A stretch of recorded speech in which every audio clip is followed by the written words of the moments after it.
Welcome into the Wise Perspective. I am your host, Wise. Thank you for being present today. Not for me, of course. I always say this. You're not here for me. You're here for you. That is the whole reason for you clicking on this video, for you listening to my podcast, because you are on a path to enlightenment. And the only way to become fully enlightened, understanding self, becoming self-aware, is for you to seek the wisdom that invokes the reflection of yourself so that you can grow. So yes, thank you for being here. I am grateful for your presence. Also, it allows me to channel into your energy deeper so that the messages that come out are for your personal development. Alright, so this is going to be a part 2 to my duality video. So part 1 was on the role of the feminine, what role she plays in duality when it comes to her masculine energy, and how she presents versus how she should present, how she was designed to present. So if you haven't caught that video, make sure you go check that one out too. But this one is going to be more so about the masculine role. Now, I already know, everyone knows that the masculine role and the feminine role are very different. Very, very different. How a woman shows up in the world is very different from how a masculine is supposed to show up. She shows up in her softness, in her nurture, in her care and her compassion. He shows up in his strength, in his action, his logistics, and his planning. So she's very 5D based. Everything she's bringing forward is going to come from the soul, from the emotion, from the internal aspects of herself. That has to be cultivated for her to be happy, healthy, whole. For him, it is very 3D. So he's coming through with everything that you're going to see and that manifests outside of you. Now, when the roles are meshed together, meaning you're in a relationship, you're moving forward, you're building together, that is when you see how those two aspects play on each other. Now, today we're going to get into the masculine more than anything in this video. So for the masculine, we want to go back in time, go get our time machine, go back in time as to how we got here. The masculine role was always heavy. Heavy is the crown of the man who wears it, and even heavier of the man who doesn't have one. A masculine will definitely be lifting the heavy loads and always has. In the past, power is what drove the masculine. Every man was seeking power in some way. Now, if he didn't have power in his household, which most will not until they are married and raising their own home, he sought it outside of him. So if you were in a family where, the mother and father had cultivated a household that was beneficial, prospering, and you were born a masculine in that home, you got to see how that was brought up and maybe even began to seek power for yourself. And depending on the type of power that you saw your father holding and other masculines holding, it cultivated that craving for that within you. Now, when it comes to the role of a feminine, that, like I said in the feminine video, that feminines challenged the masculine when it came to feeling vulnerable, which men seen as weakness. In the masculine role, feeling weak was not a negotiable for them. If you are seeking power and you want external power, especially when you want power over others and you're taught to take that by force, feeling weak is the last thing you want.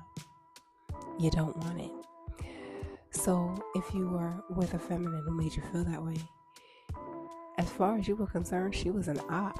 You softening me up, you buttering me up. I'm coming home now, I don't want to leave. And meanwhile, I gotta go to war. They ain't want no parts of that. But the strength of the feminine was still so powerful, because one thing they did recognize, and we may not know this nowadays, but it was recognized in the past that the feminine essence, through her sexuality, had a lot of power when it came to a masculine. So, to destabilize the feminine, it was have her not understand the power of that essence and have her giving it away so that they could benefit from it without having to succumb to the vulnerability of it. Now, when you realize that not only can you benefit from it, but you benefit from however much of it you can get. See, now we start to dabble in the area of having a slew of women, having harems and things like that, because now you get to have that energy from the feminine without having to commit yourself to cultivating her. Now, I'm definitely going to say this was a strategic plan, a really good strategic plan for a very long time.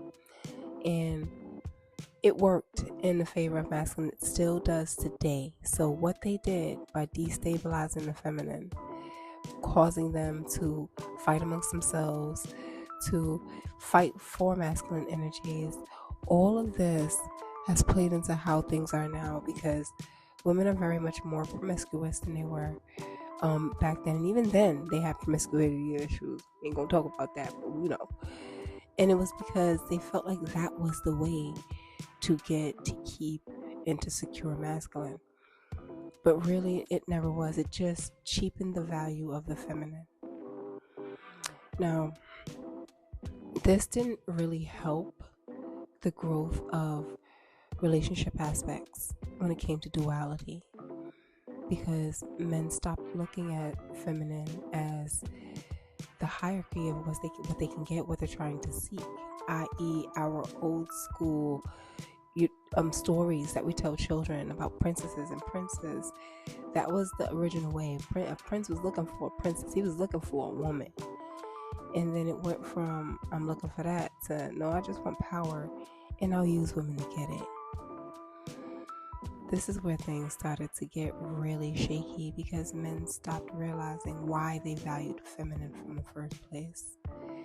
Their value was never in laying them in the bed. It was in the essence that they gave to them. And when you have the essence of a feminine after you've nurtured her within love, oh, she's way more powerful. She's giving you way more energy towards your endeavors. But nowadays, men will take a sample size, because if you are a whole woman, you're operating with 100% of an essence. And that right there will fuel that one man to take on all of his endeavors. Now, if you are an unhealed feminine, you don't know yourself. You don't know your worth. You're having sex way too freely. You're giving yourself away in these aspects. You have way less of an essence. I would say you're working with about 15 to 25%. Now, a masculine knows that. They can kind of sense it off of you. If you operate from insecurity, they see it, they feel it, and they move accordingly. So if you only have 25% of an essence, and that can't get them to where they're going to seek the rest in order to make up the difference. And this is where cheating became like a thing. Confirmation. It became a thing because they were looking to make up the essence when the feminine did not grow and cultivate herself. Now, this is something that is usually taught. You're taught how to find the aspects of you, or at least where to look, and that is internally. But when you're misguided, you don't look internal. You think that your essence, your being, who you are, is something you wear, and it is very much not. When they say beauty is in the eye of the beholder, the beauty of feminine wears has to do with her essence. You can dress in all designer and have a very empty essence, which is why there are women who are stars, actors. They make great money in their professions, and yet they still deal with infidelity because they still aren't fully whole. So the partners that they are with, they see that. And you could be beautiful. You can be a supermodel and still not be operating from that hierarchy within yourself and have insecurities and your essence be tainted. And you can be a woman who has absolutely, what the world will say, nothing. Have just a home and be on your own, and you shine because you are whole, healthy, and healed. This is what masculine energies are looking for, regardless if they know that they're looking for it or not. All masculine energies want a feminine energies, and for me, this doesn't even matter, masculine or feminine, like having an actual man or a woman. A man who operates heavily in their masculine is looking for a feminine energy. It is what it is. And they want it to complete them, to complement them. And when they don't meet any feminines that actually show them that they can complement them or that they fit that need, they stop looking after a while. They just believe that this is how it is. They stop looking for love. They start thinking that it's not even an aspect of life until they do bump into one. And depending on who that masculine is, if he is growing within himself, he'll eventually bump into one. But if he's not, he may just stay in the playground playing in the sandbox with the ones that, are just around because he's settled. The whole point is to not settle. Settling was never what we came here to do. As a matter of fact, I feel like the world is supposed to be nomadic. We're supposed to travel all around the world to gather who we are as a people, to understand other cultures, to understand ourselves, to understand even some of your past lives. Like, I'm going to be real, we talk way too much about, race baiting and everything like that. If you believe in reincarnation, which I'm going to be honest, I don't know how you don't. If you have fears of things that has never happened in this lifetime, I don't like jellyfish, I don't like this, and you've never come across one, that fear came from something. It really did. We have way more connections to our past lives than we want to admit. You may not hold the full memory, but your DNA holds the blueprint to those things. So going back and forth about race, it doesn't really help anything because you have no idea what race you were in past lives, and you have no idea how you operated within that race because you just don't remember. But we do know that as a masculine, as a feminine, whatever role you came here to play in this lifetime, you're here to play that role to teach you something about yourself. And the easiest way to live in peace is to know how to play your role in the strongest way possible. Now, I did have a few channeled messages I had here.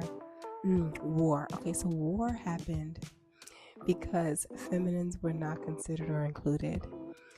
Now, we already know masculine energies have a conquest kind of nature. That comes with that whole seeking of power energy. If you were to flip it on its head and allow a woman to be the leaders of these conquests, a lot of them would not happen, especially if they're healed women, because a woman doesn't need more than what she needs. A healed woman, at least.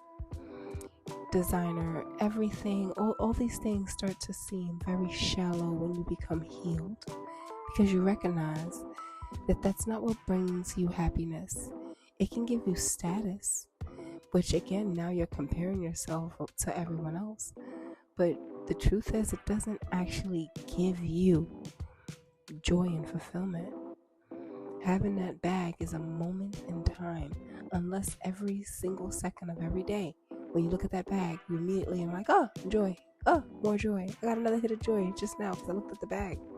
If that's not what happens, it is obsolete. And once you really understand that, you recognize that life is so much bigger than things that are that simple. So things like war wouldn't happen when the feminine is considered. And then if you have to think about the fact that you're also sending your masculine away from you to go endure this war. Most women would sit down at a table with the other women on the opposite side and be like, do we really want this? And I'm sure they would all come to agreement and be like, no, we really don't. So how can we just come to terms with what needs to happen? How do we make peace and create balance? That's the feminine way.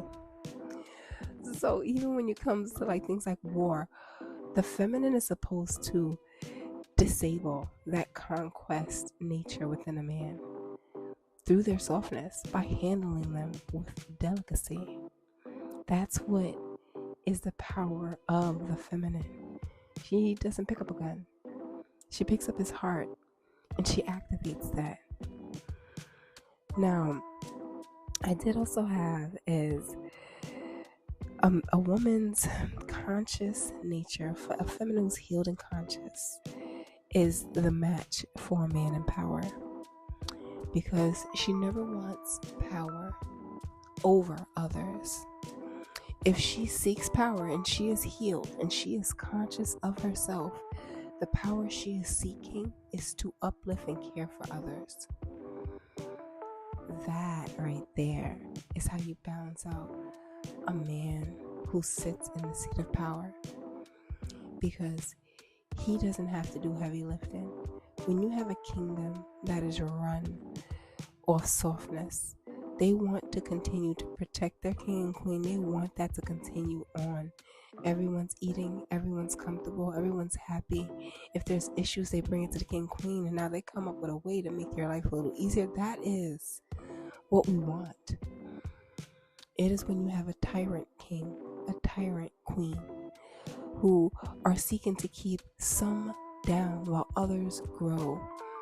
They're seeking to make sure that they never feel like they could lose their seat. So they make sure that people know what their power is. Not that they feel it, they know it with a firm hand. Your kingdom wants to overthrow you. They want you gone. They want to replace you. We got people who want to just compete. They want to take it from you. This is why duality matters. Because a soft feminine is going to cultivate a strong man within himself. A feminine who does not operate from the softness, she operates out of her masculine. She creates a masculine who's operating out of his feminine, but trying to use it as the masculine energy. It doesn't work. The roles are distorted. And this is where we are. Now you fast forward to 2026. We are in a state of mind where people don't know how to play their role. We have masculine energies who, when they fall in love with a feminine, we're going to use the word play games to try to keep her interested, instead of just being forthright, coming to her, saying, hey, listen, I want this. I need this with you. And if I can't have that, that's fine. But, I'm going to walk away. I'm going to let it be. But this is what I'm looking for. So that she can say, I want the same things. We have too many who are willing to jump on the same bandwagon, but that's not what they want. They don't really want the same things. They'll say it. They'll pretend like they do, but they don't really want it. That matters. It matters a lot. So, what's your role, I guess? Are you a feminine who's operating in her softness, and you're looking for a masculine that you can cultivate to create that soft space for him, but allow him to be the strong masculine he needs to be when he's away? Or are you the masculine who operates out of your firmness, but it's because you have so much softness to give that firmness is to make sure that you cultivate something solid, something stable, for her to be able to be as soft as she can be with you. So we will leave this here. Yeah, like I always say, if you'd like to schedule a coaching call, go ahead and click this QR code that's right here. We can talk about any of these topics. Or if you'd like, you can go ahead and just hit the link, the Calendly link, and just put yourself on my schedule. And from there, we can just have a coaching conversation. Yes, they are free. I do not charge for my coaching conversations because I do feel like everybody deserves a chance to be able to speak freely about their own emotions and allow themselves to grow. So yeah, schedule a call. And I'm going to end this video right here. I thank you for being present. Not for me. You know you're not here for me. You're here for you. And I'm proud you showed up for you today. So I'm going to leave this here. Love and light, y'all. And peace.